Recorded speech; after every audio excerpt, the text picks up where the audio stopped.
সদ্গুরুর কৃপায় যে আনন্দ আসে তা অন্য কিছু থেকে আসতে পারে না।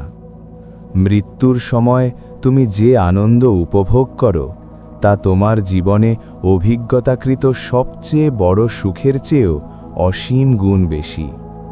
মৃত্যুর সময়টি হল পূর্ণ জীবনের সময়, অমরত্বের সময়। যতক্ষণ না তুমি এই জ্ঞানকে আলিঙ্গন করো ততক্ষণ শান্তি নেই। তুমি অন্যদের সাথে এই বিষয়ে কথা বলতে পারো, কিন্তু তুমি আনন্দিত হবে না। আত্মাকে যে নামেই ডাকো না কেন, ব্রহ্ম, গুরু বা ঈশ্বর, তার ওপর মনন করো। সারা বিশ্বে মানুষ নিজেদের ভালোবাসে। লক্ষ লক্ষের মধ্যে বিরল একজন এর অর্থ বুঝবে। আত্মপ্রেম শরীরকে দেখাশোনা করে, তা কুৎসিত হোক বা সুন্দর, ক্লান্ত না হয়ে। কিভাবে কেউ চেতনার ওপর ধ্যান করে? এটি মনে কিছু না রেখে করা উচিত। একে গুরু বলে সহজ করো। সময় কাটানোর জন্য তুমি প্রতিটি বিনোদন চাও। সব কিছুর উৎস হল আত্মপ্রেম। তোমার সমস্ত সম্পর্ক এবং সম্পদ শেষ পর্যন্ত ছড়িয়ে ছিটিয়ে যাবে। এটি ঘটার আগে আত্মাকে বোঝো। মনের মাধ্যমে খুঁজলে যথেষ্ট হবে না। বিবেচনা এটি তোমার কাছে নিয়ে আসবে। কাউকে আঘাত দিও না, কেবল সহ্য করে যাও। তুমি সহনশীলতার অসীম শক্তি পাবে। সকলের কাছ থেকে নিন্দা এবং হয়রানি ধৈর্যের সাথে সহ্য করো। প্রতিক্রিয়া হিসেবে সেই ব্যক্তির নিন্দা করো না। সমস্ত বোকামি স্বার্থপরতার কারণে, ঝগড়া স্বার্থপরতার কারণে হয়। উপলব্ধির সাথে সাথে তোমার স্বার্থপরতা শেষ হয়ে যাবে। তিনি ঈশ্বর, যাকে জগতে পাওয়া যায় না, তিনি ভক্তের হৃদয়ে পাওয়া যান। জগৎকে বাইরে মনে হয়, কিন্তু তা ভেতর থেকেই দেখা যায়। হৃদয়ের মূর্তি জ্ঞানের মূর্তির কোনো রূপ নেই। এটি চিনির মিষ্টি ভাবের মতো। কৃষ্ণ বলেছেন, আমি ভগবান, দীপ্তিময় সত্তা হিসেবে তোমার হৃদয়ে উপস্থিত। এটি চেতনা, এটি তোমার মতোই।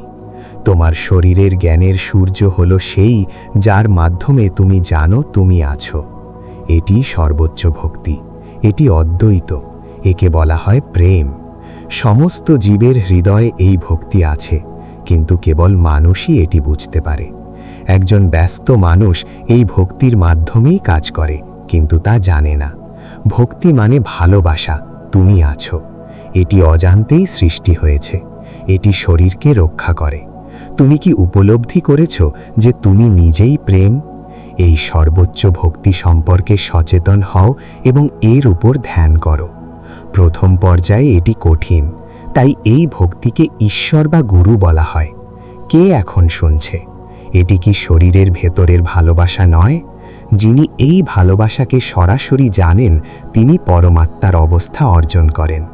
যেহেতু তুমি নিজেকে শরীর হিসেবে গ্রহণ করো, তাই তোমাকে দিনের পর দিন দুঃখের মুখোমুখি হতে হয়। শরীর যে কোনো মানের হতে পারে, তবুও ভালোবাসা, সর্বোচ্চ ভক্তি, কখনো অসন্তুষ্ট হয় না। শরীরের আত্মপ্রেম ভক্তি করে।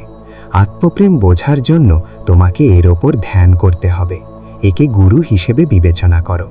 সমস্ত অবতার, সেই সাথে মায়া এবং ব্রহ্ম আত্মপ্রেম থেকে আলাদা নয়। সত্যটি বোঝার জন্য এগুলো নাম মাত্র। আত্মজ্ঞানের চেয়ে মহৎ আর কি আছে? লক্ষ লক্ষের মধ্যে বিরল একজন আত্মপ্রেমের উপর ধ্যান করবে। তুমি আত্মপ্রেম বা ভক্তির মাধ্যমে তোমার পূর্ণতা জানতে পারবে। কার জন্য তুমি কষ্ট সহ্য করো এবং এই শ্রমসাধ্য কাজ করো? এটা কি এই ভালোবাসার জন্য নয়? আত্মপ্রেমের উপর ধ্যান করতে একে ঈশ্বর হিসেবে চিনো। এর হাজার হাজার নাম আছে। যা পূজিত এবং প্রশংসিত হয় তা হল শরীরের স্বয়ং আলোকিত ভালোবাসা। বিরল একজন উপলব্ধি করেন যে তিনি সেই আত্মপ্রেম, এবং সেখানেই পরমাত্মা নিজেকে প্রকাশ করেন। আত্মপ্রেম হল আত্মজ্ঞান, যা ব্রহ্মের প্রকৃতির। এটি কতদিন থাকবে? ততদিন যতদিন শরীরে চেতনা আছে।